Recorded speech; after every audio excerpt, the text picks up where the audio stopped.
having to be at home by myself while, all my boys were out here training and getting ready for the season, that definitely was tough.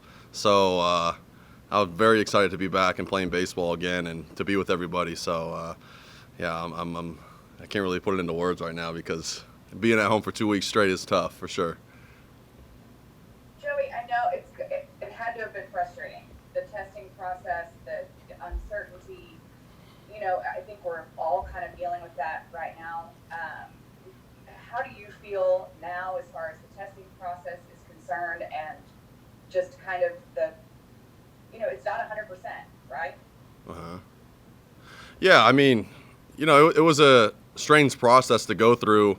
Obviously, there's not much we could have done or anybody could have really done because if the test is coming up positive, you can't let anybody back to the field. So it was weird just in terms of this certain test I was testing positive and then another test I was testing negative on. So it was hard to get real answers on if I really had it or not. I didn't have any symptoms either, so that's what kind of made it a little more interesting in terms of knowing if I did have it. But as of right now, I'm coming up negative, and that's how I'm hoping to stay throughout this rest of the season. So it's in the past now, but I just want to focus on kind of moving forward and just being with the team and playing every day. Being said, do you worry though that you might pop up positive again? Not just you, but any of your teammates or Yeah, I mean that's always always something that's on our mind now because for me, every time I go in there and I do this saliva test, I'm nervous. And I had coffee today and I went in there and I wasn't really sure we were doing one because we're off tomorrow, and I was spitting in the cup. I'm like, hey, I had coffee. Is that going to make it positive? Now I'm on edge because of going through that process and not knowing and having to miss so much time. It's crucial in a time like this when you have 60 games and you only have 3 weeks to really get ready for the season. Missing 2 weeks is huge. So it's everyone's a little nervous about that. I think no one wants to come up positive, but we're taking every precaution necessary, and everybody's all on board with it. So it's good to see that. When you get out there on the field, are you able to block all the rest of it out? I mean, are you able to not be dumbed out by that? By what exactly? Just by everything that's gone on, the whole process, how this thing's going to continue to unfold. Are you able to put that out of your mind? Yeah, for me, I am. I speaking for myself, it seems like other guys are as well. I think the interesting part's going to be when there's no fans and you're playing a real game. As of right now, it's just normal, scrimmaging, practicing, training. So it's not too much different in terms of the actual on-field type of stuff we're doing. I think it's definitely going to be different when there's no fans in the stands. Having to kind of keep that adrenaline that you usually get from fans and get from the environment, having to kind of get that yourself and through your team. So that will be interesting for sure. Thanks, Joey. Thanks for being sweet to my boy. Yeah, no problem. Thank you, Emily. I appreciate you. We'll take some questions. Please raise your hand if you have a question. Let's start with Jeff. Go ahead, Jeff. Joey, so obviously you were shocked by this. Did you go back and try to think where you might have picked it up? Had you pumped gas and wiped your mouth? I mean, I don't know. I'm sure you had time to think about it. Yeah, I really did, and I couldn't really put my finger on anything because obviously, like you said, it's so kind of unknown and it's so easy to get to kind of contract it or whatever. So, I live in the middle of the city, so I'm living in an apartment complex. I'm taking an elevator every day. I'm walking by people. I have to touch the same stuff as everybody else. So I think it's a little tougher when you're not isolated in your own house and you're actually in a real community environment in terms of like an apartment complex.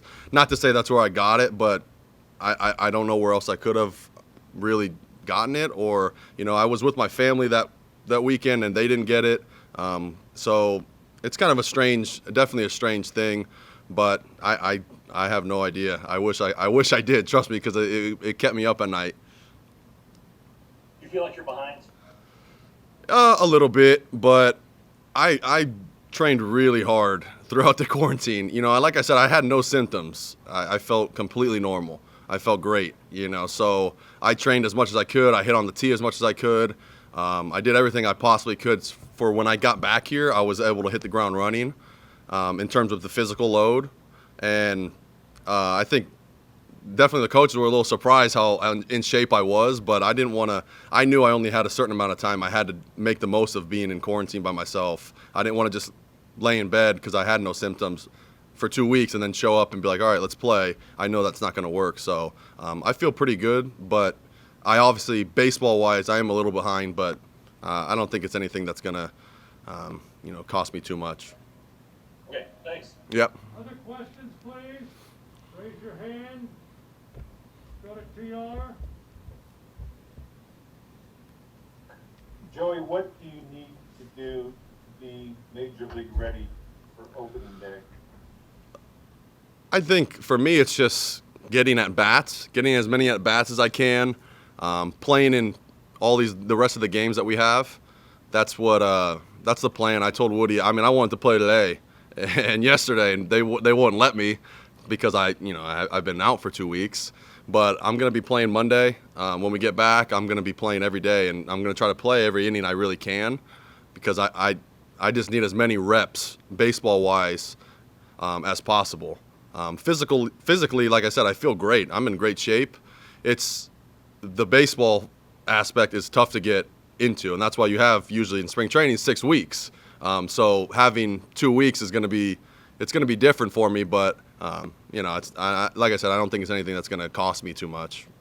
What would you tell people about this whole experience that you went through the past 2 weeks? What should they know about being a positive test case? Don't in the MLB try not to test positive because that was it was tough, man. I was mentally, like I said, I didn't have any symptoms, so I can't speak on that. But mentally, it was tough to stay focused. I'm opening up Twitter and I see our team playing a scrimmage, and everybody's at the field and they're working, and every team's getting every players are getting ready for the season, and I'm sitting at home. It's tough, but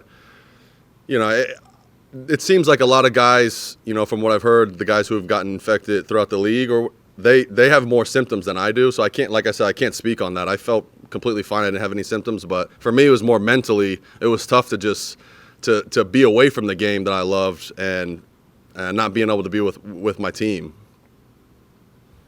Other questions, please? Steven. Joey, you mentioned a minute ago you did as much as you could to stay in shape and off tee. You hitting off the tee in your living room like we've seen? Yeah, I was hitting off the tee. I had to set it back up, and I got a wiffle ball machine, a little mini wiffle ball machine that we use that shoots wiffle balls at us, and I was hitting off that just to help my hand-eye coordination. And I was training on my balcony. I have a bunch of different bands, so I'd wrap it around my railing on my balcony, and I was doing as much as I possibly could to make sure when I got back I was good to go. But hitting off a tee is different than hitting 100-mile-an-hour fastball, but it definitely keeps you in shape at least to handle the workload when you get back. Like you said, you're a little behind baseball-wise right now, but you did have the opportunity to work out in the stadium beforehand. How much of an advantage was that for you to have the workouts you had before you got shut down because of those tests, the positive tests? Yeah, the workouts definitely helped me out a lot. Not only in terms of getting to know the field and the surface and the roof and the kind of the different aspects of this new stadium, but in terms of just staying in shape. We were training 4 days a week, sometimes 5 days a week. So the 2 weeks off from coming to the field and training and having to train on my own, it didn't affect me as much physically because I was in such good shape already, I felt like.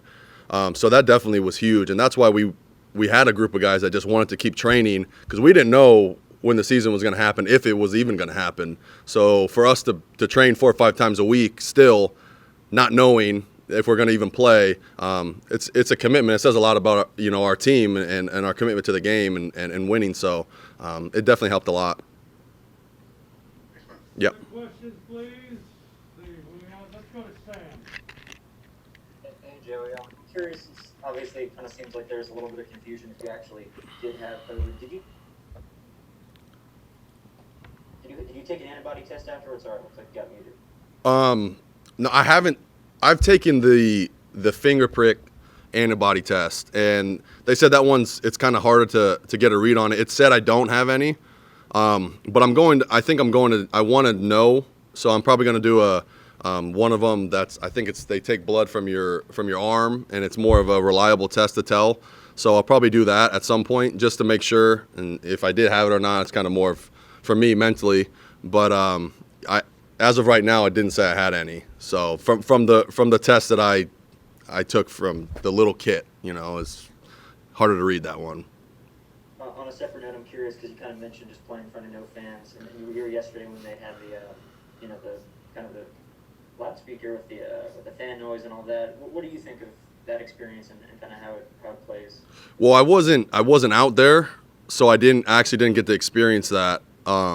It's interesting. Yeah, but I mean, it's interesting. I think it's a good concept. Obviously, like I said, I know even Rendon's like music will help. Just I think a lot of different things will help kind of keep the environment up, because it's going to feel stale just with no fans. That, like I said, that's what keeps the energy in the environment going for us as players, and for even the TV broadcast. I mean, it helps a lot when you're watching. So it's going to be interesting to see what they do, but I don't think it's necessarily a terrible idea for sure. Thank you. Okay, we'll take a few more. Let's go to Chris. Hey Joey, just really curious, you only played 70 games in 2019. You were looking to sustain that over 162 games this year when we talked to you in spring training. Now it's only a 60-game season. What's your mentality going in? Are you trying to duplicate what you did last year? Or, just what's your mentality going in, trying to, build off of that? Yeah, I mean, obviously I would love to do what I did last year. That was a really, really good year for me. That would be great if I can do that. But obviously, I mean, it's a different approach, because when you're preparing for 162 games, your mentality is different in terms of it's a marathon. You're not ready for the sprint. You're ready for the marathon. If you have a couple bad weeks, it's not as tough mentally, because you have 600 at bats. When you might have 250 at bats, it's going to be different, and you have to be able to hit the ground running as soon as you start playing. So that's what's going to be different about this year, I think. And the mentality is, everybody's, I feel like from what I've seen, and my mentality is just keep working as hard as I possibly can. So as soon as that first game comes around, you got to be ready to roll. There's no, I had a bad first month. We only get 2 months. So that's what was tough about missing so much time. The 2 weeks is, I don't have a long season this year. So if it was 162 and I missed 2 weeks, it's not a big deal. But with 60-game season, every single practice, every single day is very important. A couple months ago when we talked to you, you were calling the new ballpark Pitcher's Park. You still on that? It's a big park. It's definitely a big park. It's bigger than our old one. When we were hitting, I do have to say, when we were hitting earlier, we were using older balls, so the balls weren't kind of carrying as much. So it was kind of doming us up a little bit. We were a little like, all right, we're crushing those balls and not going out. When they use new balls, it carries a little bit better. So I don't know if I want to say 100% pitcher's park, but it's definitely going to be more pitcher friendly than our old one. I would just I want to play in a bandbox if I can. I'm a hitter, So, but I wouldn't say necessarily as of right now it's a pitcher's park. I guess we're just gonna have to see, All right, thank you. Yeah. I'll take a couple more here. Rick Renner. Hey, Joey, great to have you back. So you talked about those workouts before all this happened. I'm just curious, playing defense in the outfield, what will be the biggest challenges for you and the guys in the outfield with all those angles and how the fence is? I think the biggest challenge is going to be the roof, to be honest with you. I don't think the angles, there's a few tricky angles, but, you kind of get used to that in terms of, we play at a bunch of different fields that have weird angles. I think the roof is going to be the toughest part, is just because obviously playing in Texas over the past, 4 years or so, there's no roof. You don't have to worry about that. But as of now, right now, it's kind of tough to get used to that a little bit. But for me, like I said, that's why it was so important in my training, what I had the last 2 months being here, I kind of started getting used to, okay, the ball, I might lose it in this area of the roof. If it's hit over here, I can see it better. So I think that's going to be the toughest thing. And I think it could give us an advantage in terms of teams coming in here, not being used to that roof, not being used to the sunlight coming through the top of the roof. I think there's definitely going to be some balls misread and dropped by maybe not our team, but other teams, and it could change games. Yeah, and from an offensive standpoint, you hit the ball so high, Yeah. I feel like that could be an advantage where you're going to probably get a few more hits than you would normally not. Yeah, it will help me out for sure because I can hit them up there. It actually happened today in live BP. I hit a ball so high, the catcher ran out to get it, and he kind of lost it, and it dropped. And it actually dropped in fair territory. So I think it's bound to happen this year for sure because, if you hit a ball way up there, and you take your eye off it for a split second, it's tough to find it again, and it's gonna be different for sure. So this is what's nice about giving us a little bit of an advantage of training here. We're gonna be more used to that and be able to prepare for it. I'm gonna take two more, Evan, and then Paul Jones. Go ahead, Evan.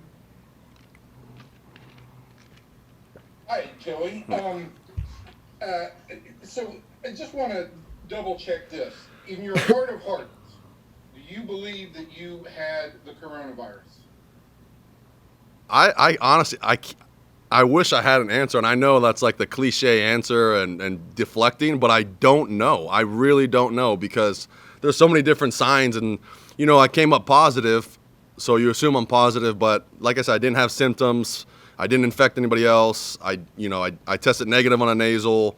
I don't have the antibodies on the test I took, so it's tough to sit here and say, yeah, I'm 100% positive. I don't know, or was positive, but I wish I had the answers, and that's why I do want to at some point get an antibody test, and the real one and the more truer one, so I can kind of have those answers and understand maybe if I did or not. On the turf, Joey, last year when you guys played in Arizona and you were told that field was going to be real similar to this part, Yeah. you guys didn't come away completely sold on the turf. Mm-hmm. Is this turf different, and how do you guys feel on this turf? This turf to me feels different. I think when I played in Arizona, it could be different now, but when we played there, I felt like it was very soft.